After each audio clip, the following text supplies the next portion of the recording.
Okay, good morning. We are starting Shin Chav Chet. We're going to almost finish Refuah today. Shin Chav Chet, just a quick question, spillover from before. We mentioned sometimes you have to use a shinoi. So when do you have to do a shinoi? If a person who needs to swallow a pill, do you have to do that with a shinoi? Give an injection, put a band-aid on, a bandage. Does that have to be done with the shinoi? Because we mentioned that when there's a person has a choli and he's nafal mishkav and there's no sakana, it's a chola she'ein bo sakana. We mentioned yesterday that we need to have you have to do it with the shinoi. So the answer is you don't have to do it with the shinoi because these items examples that we just gave are things that are 100% permitted. You didn't do any ma'aseh iser derabanan. There's an issue of refuah, of gezerah, of schichas samamanim. And so therefore, where we meant in cases when one's allowed to put on a bandage or take a pill. So in those cases, you don't have to do it the shinoi, but you're not doing an isser derabanan. The only time you have to do a shinoi is when you're doing an isser derabanan, and a person has a din of a chola, and there's no sakanas aver. So then, when you do an isser derabanan, that's when you have to do with a shinoi. Okay. Yirchet. Hikis dam v'nitztanin. A person did a bloodletting in order for refuah. And so we're assuming the case is sakanas nefashos. So the halacha is oisim lo medura afilu b'tkufa tammuz. So you're allowed to even if it's in the summertime, you're allowed to make him a fire to warm him up. Okay, again, we're referring to a sakana. We're assuming it's a sakana nefashos. Okay.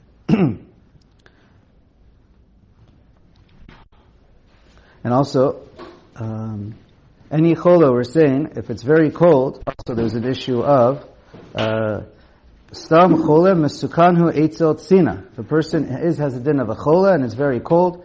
So then it's called mesukan. And obviously it depends on the issue, but it could be mutter, certainly through a non-Jew. Yotet, chola she'ein bo sakana. Okay, now a chola who doesn't have any danger, then kol shekain if you have danger, mutar b'bishuli einam Yehudim.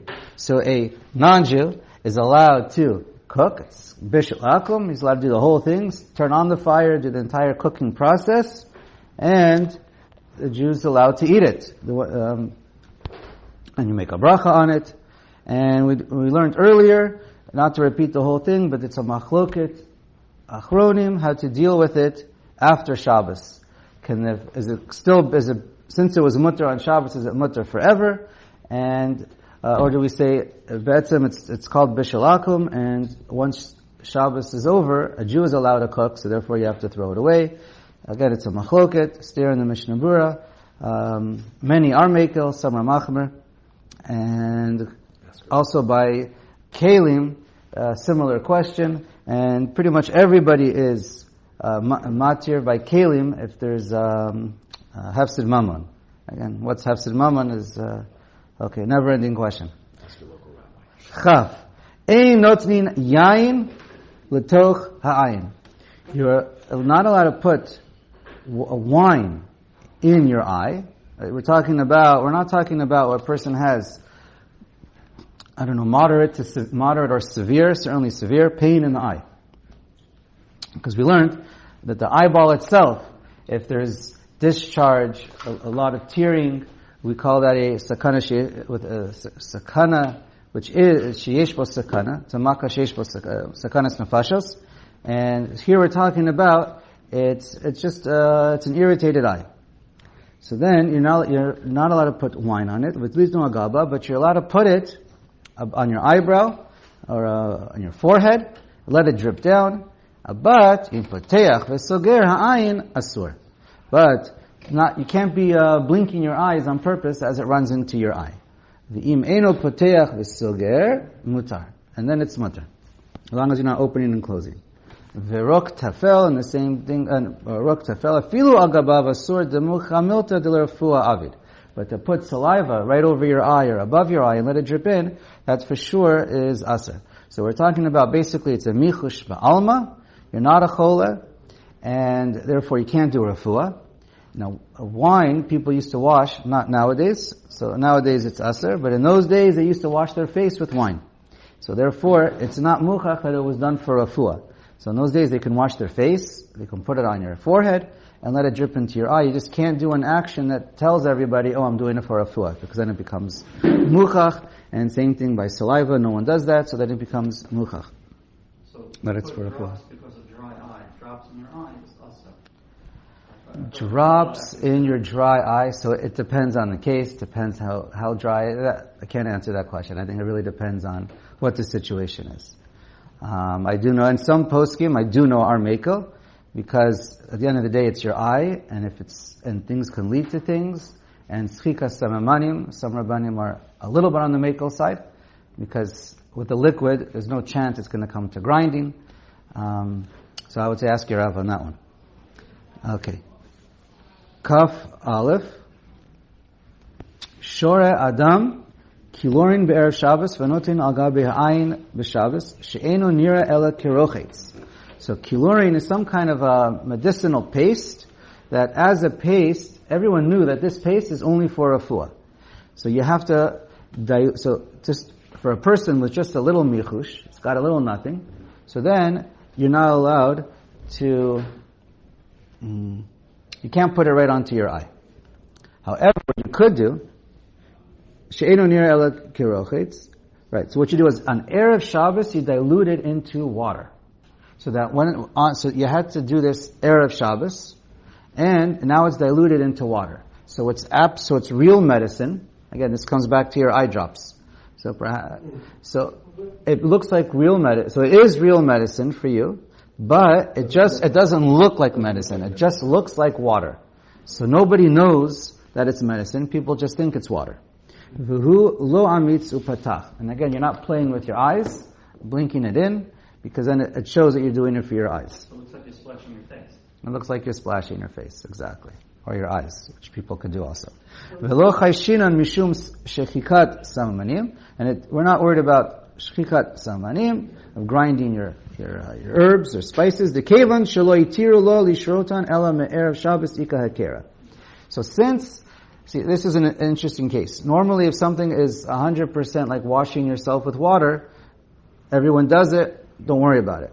Here you have a case where it is medicine, but it doesn't look like medicine, but you're using it as medicine. So we allow you to do it if you make a heker, that you prepare it erev Shabbos. But if it's not prepared erev Shabbos, so then it is medicine, and you know you're doing it for medicine, and it's just a michush ba'alma, so you're not allowed. So what's kilorin? Some kind of medicinal paste. I don't know exactly what it is. I don't know if anyone knows exactly what it is, but I certainly don't. Okay. I'll just real quick. So someone asked about a sty. A person has a little pimple. It's like a little pimple on the eyelid. It's not inside the eye. It's only on the eyelid, on the skin, covering the eye. And again, we're not talking about an infection. It's basically a little pimple type of thing. It's, what's it called? I think it's when the glands gets clogged, and that's what causes it, or something like that. So anyways, so generally speaking, if it's a normal small sty, there's no sakana here, it's not in the eyeball, and it's annoying. And if it's a case where there's no tearing, it's not spreading anywhere beyond the eyelid, and so then we're assuming it's just a michush ba'alma. So as far as I understand, I spoke to a number of rabbanim, it seems to be that it's only considered a michush ba'alma. It just bothers you a little bit. Again, you can still see, there's no discharge, you're not constantly having tearing, etc. There's nothing to do with the eyeball, it's just a little something on the eyelid. So it's annoying. So therefore, that would be a case where refuah would be aser. Teardrops, I don't know. Let's see. And then, to put a tibet. It's bothering you and distracting you. Bothering and distracting you is generally michush ba'alma, and refuah is aser. Generally, it has to be where it's very painful, and perhaps, depending your whole body, but at least very If it makes you that you can't function normally, you have to lie down, so then that's for sure a chola, full-blown chola. Okay. So a person just has a normal, simple sty, so then my understanding is to put a tea bag would probably be aser. Take a warm tea bag and put on the area, be an aser probably of refuah, to hold it on your eyeball or over your eyelid. To splash your water with warm water 100 times for sure is not a problem. And then the different opinions as far as getting a towel. Put aside schita issues right now. So then, just to make a towel, just a drop wet, a regular hand towel, a drop wet where it's not dripping water. Hold it where it's not wet, and leaving it over the eye. So, different opinions on that one, if that's considered normal or not. Because people are always, drying themselves with it. Sometimes people even put it on their forehead or on their face to cool them down or to warm them up. So, but you're holding it, but to hold it over your eye, so that's a machloket. You can pour water on the cloth, it's not shriya. So that's a separate issue. I don't want to repeat all of schita, but if you're just pouring a few drops of water on a hand towel that people always use for water, and you're not going to get it over soaked, so some say that's normal and that's mutter. We dry our hands with them all the time. Okay, but we'll save that for schita. And if you want to have, based on what we just learned, if you want to have tea in this water, prepare your tea essence before Shabbos, mix it with water so it looks like water, and then you wouldn't have an issue. It's prepared before Shabbos, and it's diluted, and it's not so obvious that it's tea. Okay? And then just real quick, and then generally a compress in general. So if it's over a zihum, where there's a real infection, so it depends if it makes, some say it makes it worse, sometimes it makes it better. But as far as the halachas of refuah, if it makes it better, and there's an infection, it's probably, we'll say some say it's okay, and because it's people often use them, but then again people often don't. So it's a similar question by a compress, where if there's a michush ba'alma. Okay, let's focus on chaf bet. Chaf bet, ma'avirin gildei hamaka, a scab, removing a scab. So a scab, when that's mutter, is when it's completely dry, and it's not a psik reisha, it's going to bleed again. Okay, because we consider the scab just dry. We don't consider it part of your body. It's not gozes. We consider it just dry blood. V'sachin ota b'shemen. And then you're allowed to rub oil on your body, aval, or over this makkah, aval lo b'chelev mipnei shehu nimoach. But you can't use some kind of a thicker fat, which has an issues of miruach or nolad. V'afilu b'gomar makkah deleka elat sa'ar shari. Even when the makkah is finishing and it just bothers you, you're allowed to. Aval ein notin alea shemen v'chamin me'ravin yachad. But you can't use oil and water or warm water mixed together because it's muchach that that's refuah. Because the Shulchan Aruch is assuming shemen, just rubbing shemen on your body is completely mutter because everybody does it, even healthy people do it. But don't put it right onto the sponge.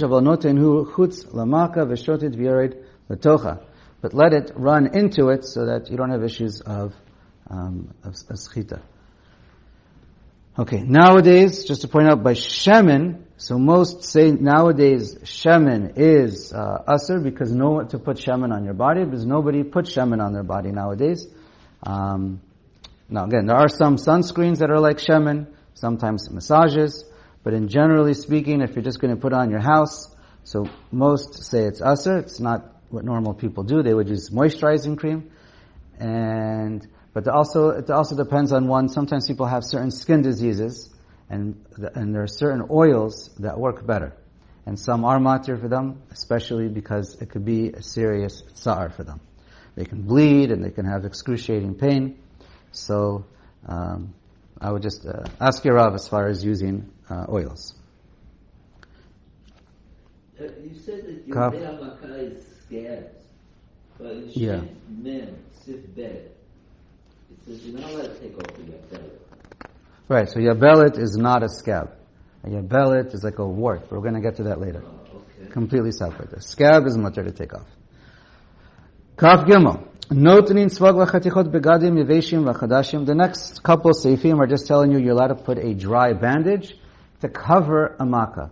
Covering a makkah is not considered refuah, and that's for sure no problem. Let's just read it. So you're allowed to put these dry pieces, sponges or pieces of skin, the cloth that's new, v'chadashim. She'enon l'refuah ela kadei shelo yisritu begadim et makkah. It's just to protect the makkah and prevent it from getting more scratched. Aval yeshanim shehem merapim, but if they're old, we consider them to be merape. V'hani mil yeshanim shelo nitnu me'olam ala makkah. We're talking about old ones that were not used for the makkah yet. Aval im hayu kvar ala makkah afilu yeshanim shari deshuv eino merapim. But once it's, even if it's old, and once it was used already for this makkah, then it's no longer going to add any more medicinal function, and therefore it's mutter. Okay. The bottom line, that means you're allowed to put on a bandage, and it's a clean, fresh bandage, and it's not a problem. Kaf Daled. Can you put on a medicated bandage? Putting on a medicated bandage. So then it depends. The minhag is, as far as I know, to put on something like neosporin on the wound to prevent getting infection. And at the time, I guess you may call it a makkah or a refuah, it's a quick question. But it is most poskim, as far as I know, are matir that, and they recommend not to put it directly on the bandage. Again, our bandages are not, as far as I know, not the same that they were in those days, and it was and their medicine was probably more of a paste, and so you had real meruach issues. But again, it depends. A lot of our pastes also have meruach questions or issues anyway. So yeah, definitely the best is just to put a blob without spreading it on the skin, and most say that's fine. Kav Daled. Notin alea agav makkah b'shabbat she'eno ela kim shamra. Chutz me'ale gafanim shehem l'refuah. So, putting on a plain leaf doesn't help, doesn't have any medicinal function, but except for the leaves from a vineyard. So those have medicinal ingredients, and that would be asa of refuah. And don't put any kind of other kind of a weed or anything that also is known to be marape. Okay, kaf hey retiyah shenafla me al gabei hamaka al gabei karka. Now, a bandage in those days that they used to put this cream medicine onto it. So they would first put the medicine or cream on, or some kind of a hard paste onto the bandage. And then they put it on you. So that's aser. And once it falls to the floor, it's also aser. Lo yachzirena, you can't put it back on either. Nafla gabe kli yachzirena. But as long as it's, what's it called?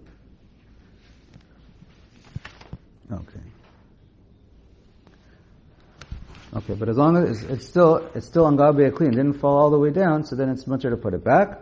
Va'yedei ein Yehudi mutar lahanicha afilu bitchila. And to take a fresh new bandage, you can have a non-Jew do it for you, but a Jew can't do it because of a chashash of miruach. Okay? Mutar, and you would smooth it out to make sure it's nice and smooth. So then that's why it's a gzera for a Jew not to put it on the ritia, or the gauze.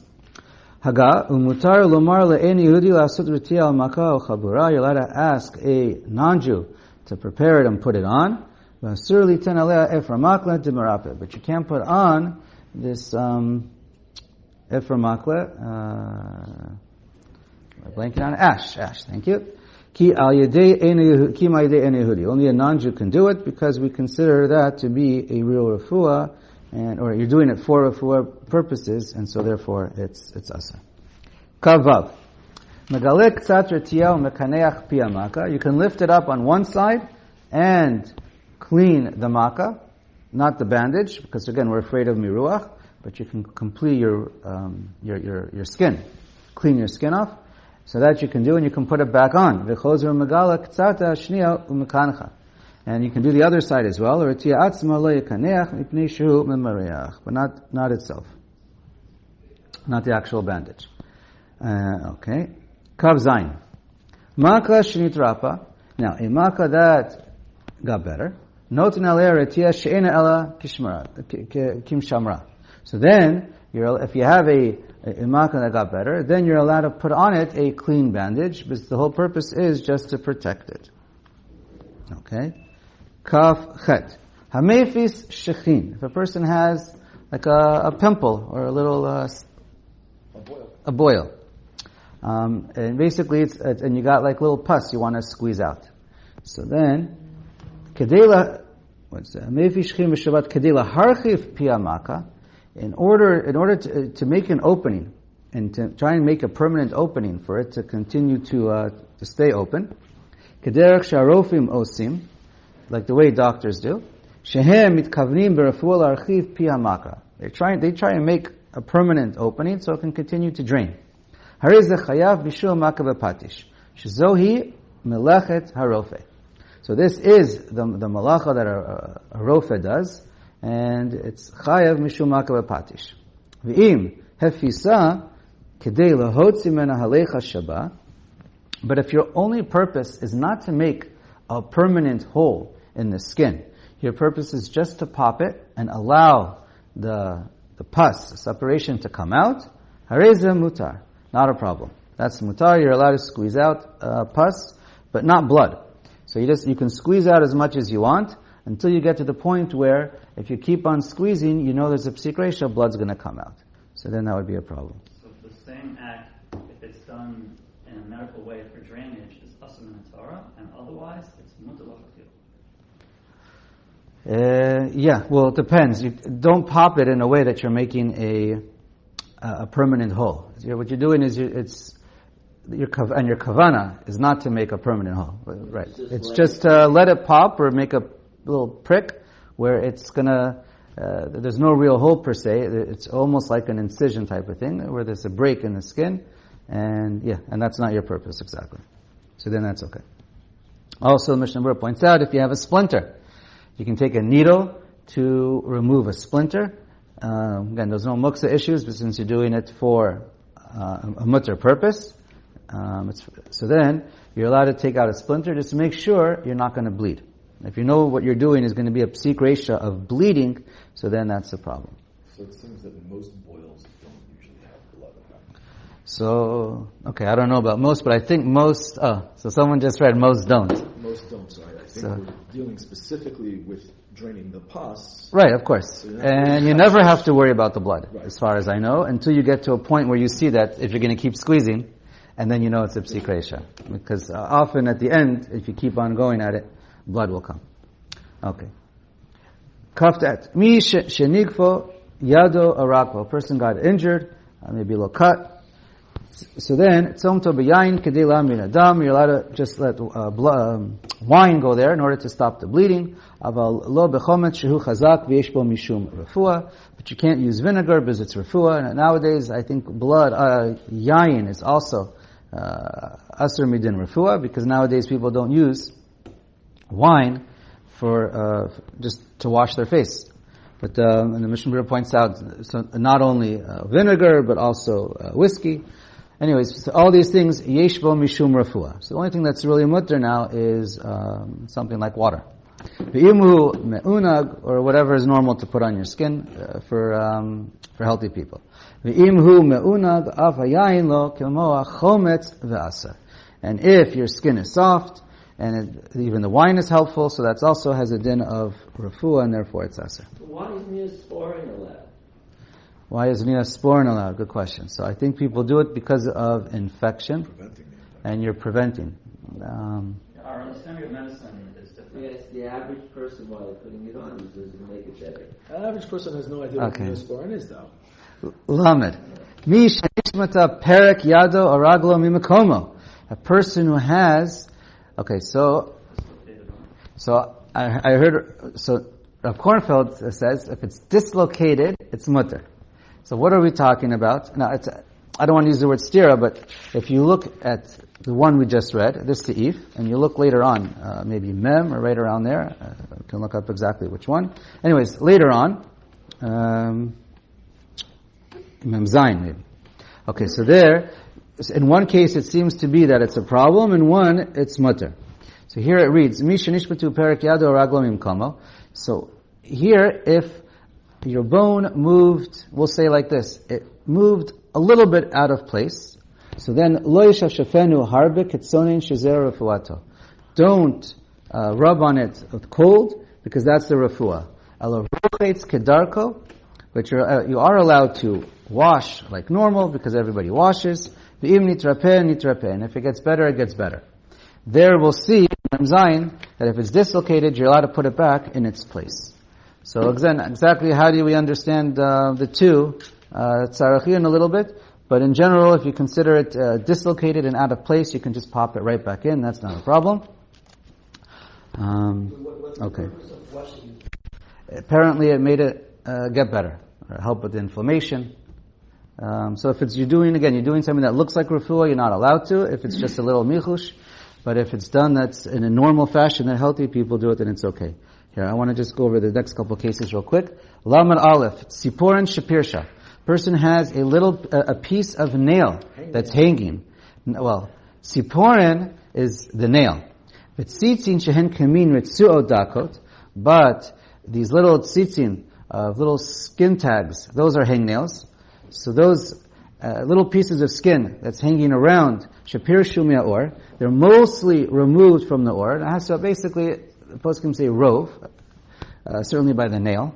So as long as rove is already dangling, and you only have a little bit left, so we're going to see the hangnails is around the nails, the skin. Im pershu ruban klape mala umetzaro toton lahasiram bayad mutar b'kli patur aval asur. So the issue is gozes. So if it's mostly removed but it's still attached, so we have gozes by skin, you have gozes by hair, and so both are a problem, and nails. There's also gozes. So the reason why tziporin is mutter is because the case is you have a lot of tsar, it hurts, or every time you bump into it, it hurts, so you're allowed to finish it off, but not with a kli, because a kli would be gozes, which is an issa deraisa. And if it's with your another finger, and some say even with your teeth, so it's a question nowadays, but I think generally it's assumed, even by teeth, it's only a din derabanan. So b'makom tsar, they said it's allowed. But as far as the hangnails, so listen to this. If it's lo pirshi ruban, if it's mostly attached, so then bayad patur aval asur b'chli chayav chatat. So then you're not allowed to. Well, perush Rashi klape mala. What does it mean when the Gemara says if it's klape mata, it's mala, it's mutter. If it's upward, klape roshe, it's botav arabenu tam perush tahinu klape haguf. So therefore, it's either started to peel either towards the fingers, away from the fingers towards the nails, or towards your body.